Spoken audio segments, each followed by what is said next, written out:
ಏಯ್ ಏನು ನಾಯಿ ತರ ಬಹುಬು ಅಂತ ಇದೆಯಾ?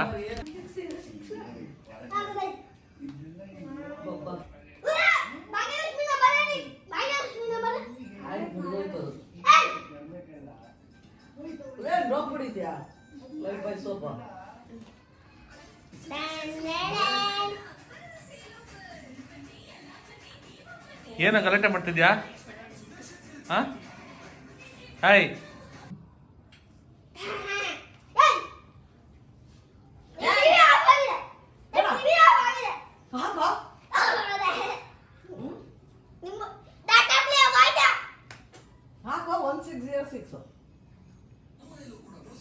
ಏನ್ ಗಲಾಟೆ ಅವನಿಂದ ಅವನು ನ್ಯೂಸ್ ನೋಡ್ಬಾರ್ದು ಏನಂತ ಜಗಳ ಮಾಡ್ತಾ ಇದ್ಯಾ?